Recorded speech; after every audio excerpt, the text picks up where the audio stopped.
Shadows of extinction. The command deck of the hegemony flagship Eternal Dominion fell silent as the transmission played again. Grand Admiral Zirax's 6 eyes narrowed, their bioluminescent glow dimming as he studied the grainy holographic display. "You have sealed your fate." The voice was distorted, broken by static, but unmistakably human. Impossible. The humans had been eradicated 27 standard cycles ago. Zirax had personally led the campaign against Earth. He had watched their pitiful defense fleets burn, their orbital stations crack open like eggs. The hegemony's cleansing bombardment had reduced their cities to ash, their oceans to vapor. There had been no survivors. Or so they had believed. Where did this come from? Zirax demanded, his segmented exoskeleton clicking as he shifted position. His voice remained steady, betraying none of the unease crawling through him. Commander Calith, a slender Vex with skin like polished obsidian, stepped forward. "The signal originated from the Perseus Void, Admiral. Sector 17, Quadrant 8. "That's impossible," First Minister Thorm interjected. The aging Krell's tentacles writhed in agitation. "That sector was sterilized during the human extinction protocol. Nothing survives there." "Evidently, something does," Calith replied, her multifaceted eyes reflecting the static-filled display. Zirax silenced them with a gesture. He had spent decades rising through the hegemony ranks, claiming the title of Grand Admiral through cunning and ruthlessness. No phantom transmission would unnerve him, not visibly, at least. "It's a hoax," he declared. "Some rebel faction trying to destabilize the hegemony by invoking the human specter." Minister Thorm wasn't convinced. "The transmission breached our most secure channels, Admiral. It overrode every comm system simultaneously across 17 star systems. That requires technology beyond anything our rebels possess." Zirax's mandibles clicked in annoyance. The minister spoke the truth. The hegemony maintained its iron grip on 1,000 worlds through technological superiority. Their encryption protocols were unbreakable, their firewalls impenetrable. Yet someone, or something, had sliced through them like they didn't exist. "There's more," Calith said, her voice uncharacteristically hesitant. "The transmission contained an encrypted data packet. Our analysts just decrypted it." The holographic display shifted, showing grainy footage of what appeared to be ships, dozens, perhaps hundreds of them. Their design was unfamiliar, sleek and predatory, unlike the bulky hegemony vessels or the known designs of border species. "Magnify that section," Zirax ordered, pointing a chidnous finger at a blurry insignia visible on one vessel's hull. The image zoomed in, enhancing. Slowly, a symbol took shape. A circle with rays emanating outward, like a stylized sun. Or Earth. The room temperature seemed to drop several degrees. "Dispatch reconnaissance vessels to the Perseus Void immediately," Zirax commanded. "Full stealth protocols. They are to observe only." "Already done, Admiral," Calith replied. "We sent 3 ships 12 hours ago, when the transmission first appeared. And they haven't reported back. All communication ceased 4 hours after they entered the void." Zirax's inner eyelids flickered, his species equivalent of a concerned frown. The Perseus Void contained the remnants of the Sol system, the graveyard of humanity. Nothing survived there. The cleansing had been thorough. He had made certain of it. The Grand Council convened within the hour. Representatives from the 17 dominant species of the hegemony gathered in the great chamber aboard the Eternal Dominion. Whispers and rumors had spread despite Zirax's attempts at containment.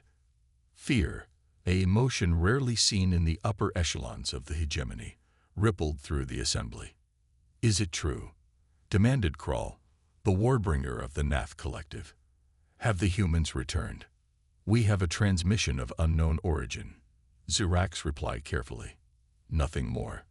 High Elder Vos, ancient and respected, leaned forward on his gravity throne. "I remember the humans, Admiral. I remember why we feared them enough to enact the extinction protocol." A murmur ran through the chamber. Few present had been alive during the height of the human threat. Most knew only the sanitized history, that a primitive but dangerously unpredictable species had posed an existential threat to galactic stability, that the hegemony had acted preemptively, for the greater good. Fewer still knew the truth, that humanity's rapid technological advancement had terrified the hegemony leadership, that their adaptability, their relentless innovation, had represented a fundamental challenge to the established order. Humans didn't know their place. They refused to accept the natural hierarchy of species. Their potential was unlimited, and therefore unacceptable. I dispatched a battle group to investigate further, Zirax announced, cutting through the murmurs. 12 capital ships with fighter support. If anything remains in the Perseus void, we will find it. The declaration seemed to calm the council. 12 capital ships represented overwhelming force, enough to crush any remnant of humanity, real or imagined. 3 days later, the battle group vanished. No distress signals, no final transmissions. One moment they were there, proceeding on course into the void. The next, sensors detected a massive energy surge, and they were gone. That same day, every communication system across hegemony space received a second transmission. This one was clearer, the voice cold and precise. You believed our extinction was complete. You were wrong. For 27 years, we have watched from the shadows. We have learned. We have evolved. The grave you left us has become our crucible. The transmission paused, as if allowing the words to sink in.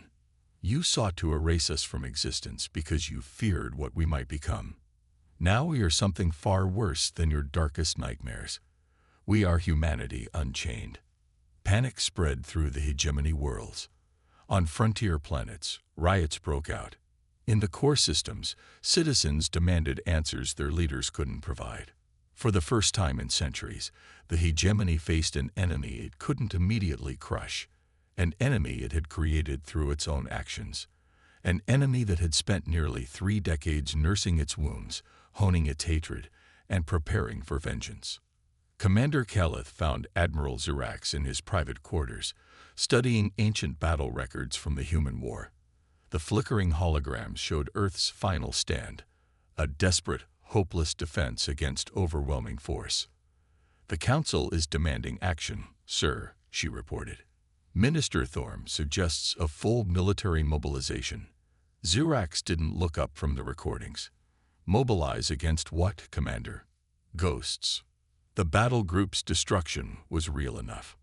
Yes, Zirax finally turned to face her. Which is why I've ordered a second group to the edge of the void. This time with our newest weapon systems and full sensor arrays. We will not be caught unprepared again. Calith hesitated, then asked the question burning through the hegemony. "Sir, if the humans survived, how? We monitored the aftermath for years. Nothing could have lived through the bombardment. Perhaps they had contingencies we didn't know about. Underground shelters, hidden colonies." Zirax's mandibles clicked thoughtfully. Or perhaps they had help. The implication was clear. In the chaotic days following Earth's destruction, several hegemony member species had privately expressed reservations about the extinction protocol. A few had even been known to harbor human sympathies. Regardless of how they survived, Zirax continued, they clearly haven't spent the last 27 years crying over their dead world. They've been preparing. The second battle group reached the edge of the Perseus void 48 hours later. This time, they maintained position, deploying only sensor drones into the void itself. The data they sent back defied explanation. Where there should have been only debris, the shattered remnants of Earth and its solar system, sensors detected massive structures, artificial planetoids, sprawling space stations, and ships, thousands of ships, many larger than the hegemony's biggest dreadnoughts, all built around the broken pieces of humanity's homeworld, like a phoenix risen from its own ashes. "It's impossible," Minister Thorm whispered, staring at the sensor readings. "How could they build all this undetected?" Zirax didn't answer immediately. He was studying the configuration of the human fleet.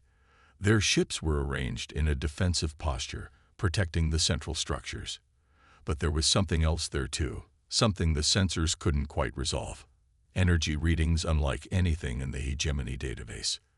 They'd been waiting for us, he realized. All this time, they knew we would return.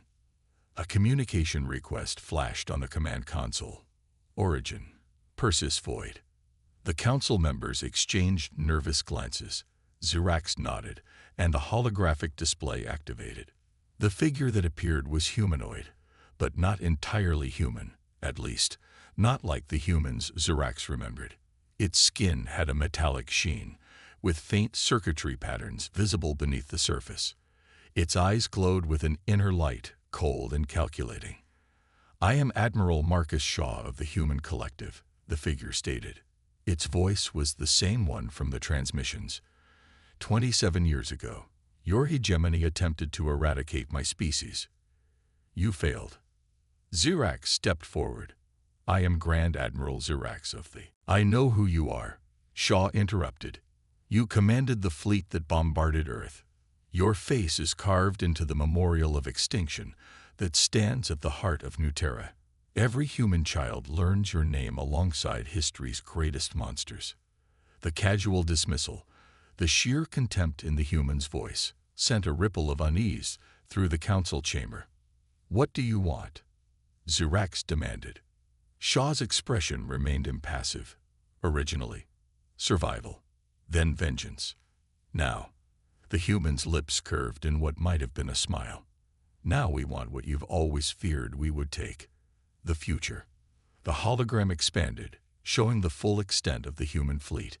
It was even larger than the sensors had detected, with ships of all sizes arranged in perfect formation. "You have one standard day to evacuate your forces from the border of our territory," Shaw continued.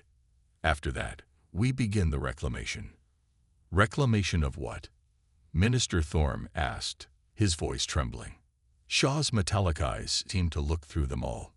"Everything you stole from us, starting with our right to exist." The transmission cut off abruptly, leaving the council chamber in stunned silence.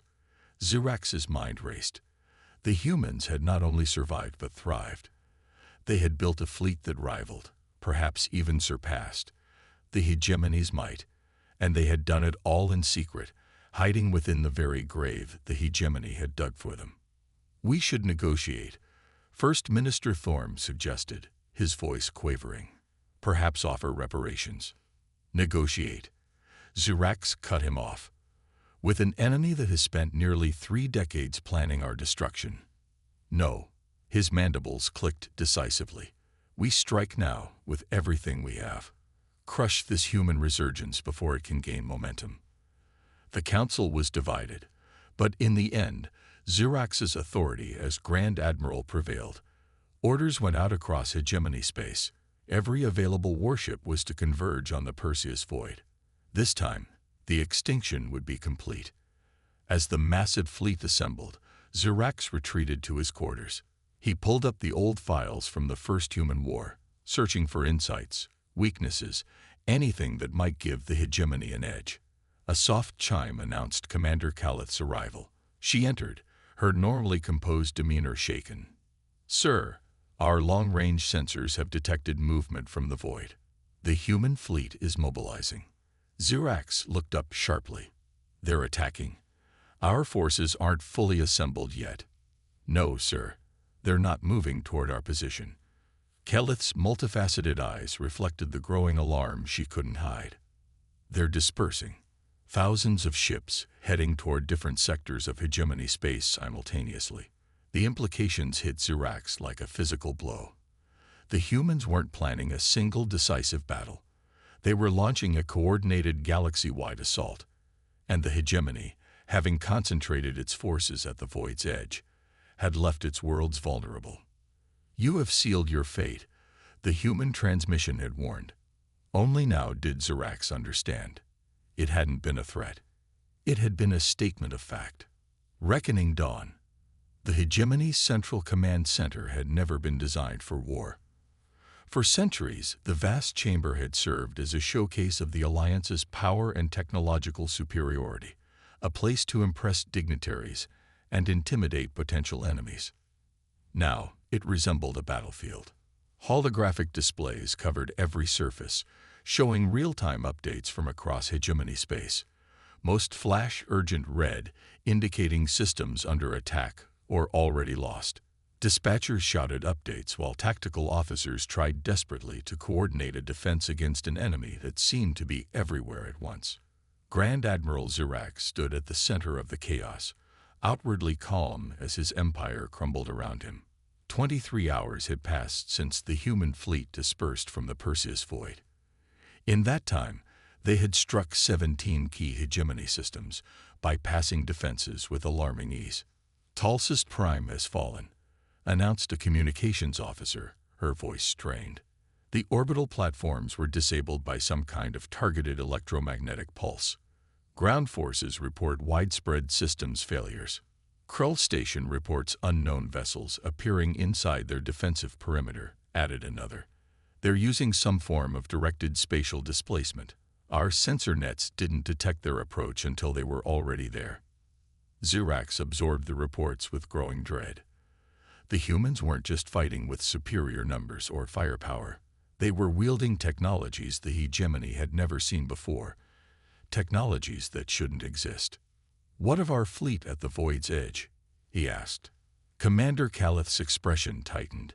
"Still holding position, sir. The human forces left to engage them are keeping them contained, but not advancing. It appears to be a blocking maneuver." Of course it was.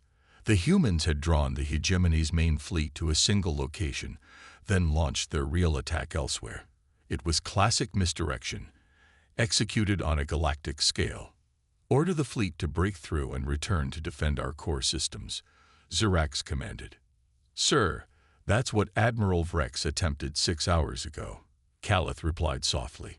"The human ships allowed his vanguard to advance, then closed around them.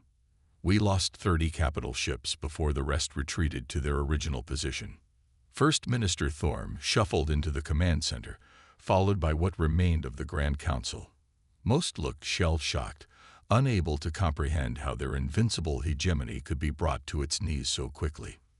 "This is your fault, Admiral," Thorm accused, his tentacles writhing with agitation. "You assured us the humans were extinct. You told us this threat could be easily crushed." Zirax didn't bother to defend himself. In truth, the minister wasn't wrong. He had underestimated the humans, not just now, but 27 years ago. The hegemony had struck Earth out of fear of what humanity might become if left unchecked. That fear had been justified. Their mistake had been in failing to finish the job properly. "The Nath Collective is requesting emergency assistance," a tactical officer reported. "Human forces have penetrated to their homeworld. Their orbital defenses are failing." The Nath were the hegemony's primary weapons developers. If their central research facilities fell, "Divert the 7th Fleet to the Nath system," Zirax ordered. "The 7th was destroyed 3 hours ago, sir," Calith reminded him gently, "when they attempted to reclaim the Ganthor shipyards." Zirax felt a cold dread settling in his carapace. They were losing, not slowly or incrementally, but rapidly and completely. The hegemony, which had stood unchallenged for millennia, was facing extinction itself.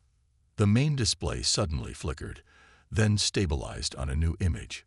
A human face, the same metallic-skinned being who had identified himself as Admiral Shaw. "Attention hegemony leadership," Shaw stated, his voice echoing through the command center. "Your military assets have been reduced to 37% of pre-conflict levels. Your primary shipyards and manufacturing centers are under our control. Your communication networks have been compromised." The human's expression remained neutral, almost clinical. "Further resistance is not only futile but unnecessary.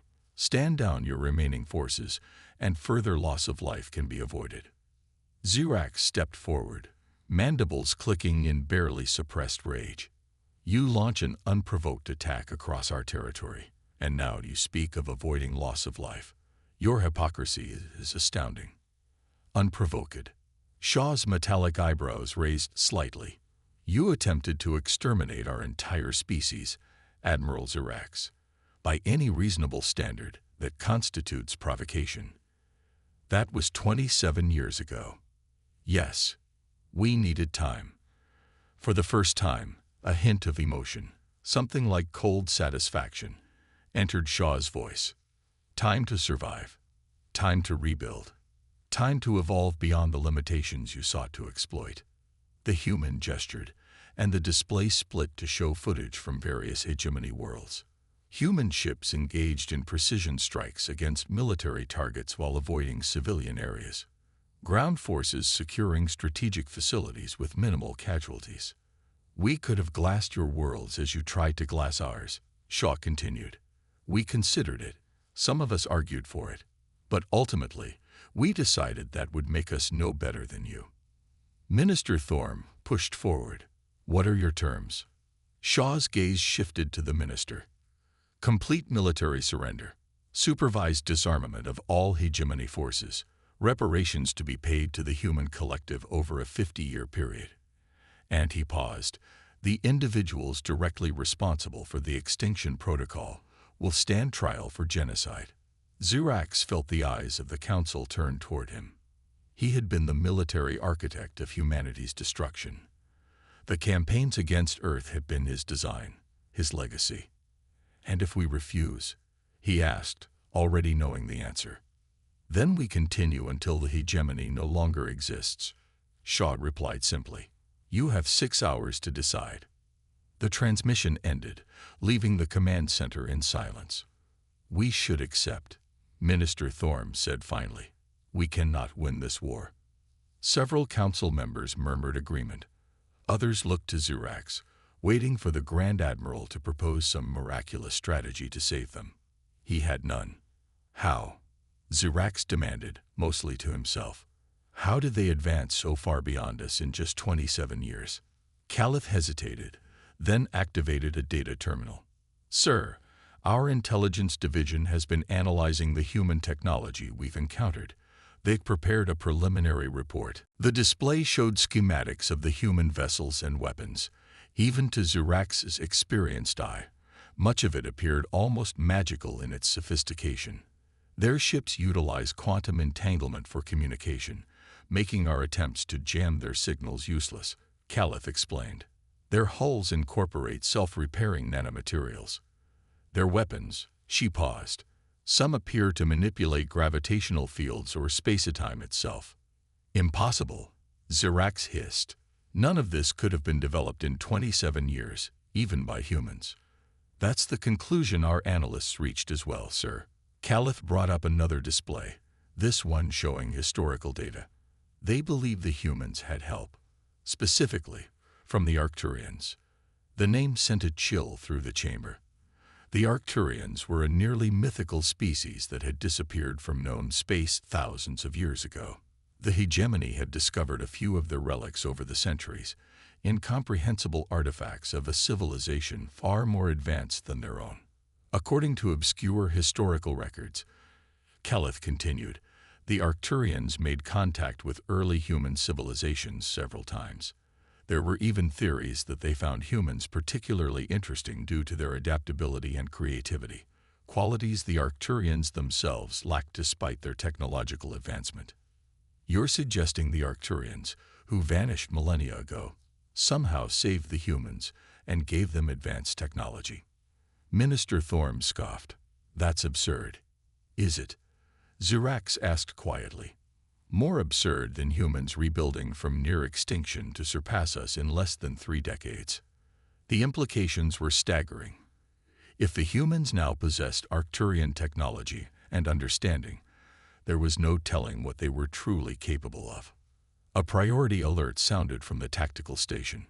Admiral, sensors are detecting massive energy signatures approaching the hegemony homeworld. Configuration matches human warships. Estimated time to arrival, 30 minutes. The atmosphere in the command center shifted from desperate to resigned. The homeworld's defenses were formidable, but they had proven ineffective against the human onslaught elsewhere. We have no choice, Minister Thorm declared. We must accept their terms. Zirax knew the minister was right. The alternative was the complete destruction of the hegemony, perhaps not the extinction of its member species, if the humans were truly being selective in their targeting, but certainly the end of their dominance. "Open a channel to Admiral Shaw," he commanded. The human appeared on screen almost immediately, as if he had been waiting for the call. "The hegemony accepts your terms," Zirax stated formally. "We will stand down our forces effective immediately." Shaw nodded. "A wise decision, Admiral. My ships will arrive at your homeworld shortly to begin implementation of the surrender agreement." "And what happens then?" Zirax asked. "Do humans become the new hegemony? Do you rule where we once did?" "No." Shaw's answer was firm. "We have no interest in empire building. The age of the hegemony is over, but it won't be replaced by human dominance. Instead, we envision a coalition of equals, all species working together, contributing their unique perspectives and abilities." "A noble sentiment," Zirax replied skeptically. "But power corrupts, Admiral Shaw. Today you may come as liberators. Tomorrow, conquerors by another name." For the first time, Shaw smiled, a surprisingly human expression on his metallic face. "Perhaps that would be true of the humans you tried to exterminate 27 years ago. But we are not the same species anymore." The display expanded to show a broader view of Shaw's command center. Behind him stood a variety of beings, some human, some clearly alien, including several species Zirax didn't recognize. "In our darkest hour, we found unexpected allies," Shaw explained. "Not just the Arcturians, though they were crucial to our survival. Others too, species who had hidden from the hegemony's dominance, civilizations developing in regions you never explored. Together, we created something new." Zirax studied the assembly behind Shaw. The humans among them showed varying degrees of technological integration. Some appeared mostly organic, others almost entirely synthetic. All moved with a fluid unity that suggested deeper connections than mere alliance. "What are you?" he finally asked. "The next step," Shaw replied simply. "What humanity might have become naturally over thousands of years, accelerated by necessity and choice. We've merged with our technology, integrated with artificial intelligence, and formed symbiotic relationships with compatible alien biologics. We call ourselves the Integrated Collective." Zirax understood now. This wasn't just humanity's revenge. It was evolution's answer to the hegemony's attempt to halt progress. They had tried to exterminate a species they feared might outpace them, and in doing so, had forced that very outcome. "Your transmission," Zirax said slowly. "You have sealed your fate. You weren't referring to our decision to attack you now. You meant our decision to attack Earth all those years ago." Shaw nodded. "The moment you launched the extinction protocol, you set this day in motion. You forced us to become something greater than we would have been otherwise. The ultimate irony is that had you left us alone, we might have joined your hegemony peacefully. Instead, you created your own replacement. The human, or post-human, stepped closer to the camera. History is filled with empires that destroyed themselves trying to prevent their own destruction. The hegemony is simply the latest." As the transmission ended, Zirax found himself facing the council, their accusing glares leaving no doubt who they blamed for their downfall. They were right to blame him. He had been the architect of humanity's intended extinction, but he had also been the architect of the hegemony's actual one. The human words echoed in his mind. "You have sealed your fate." And so they had. 1 year later, the galaxy was transformed. The hegemony's enforced stability had given way to something more chaotic, but also more vibrant. The Integrated Collective, humans, and their allies, had dismantled the hegemony's oppressive structures while helping former member worlds transition to a new coalition based on mutual benefit rather than domination. Zirax watched these developments from confinement, awaiting his trial. His quarters were comfortable enough, if sparse.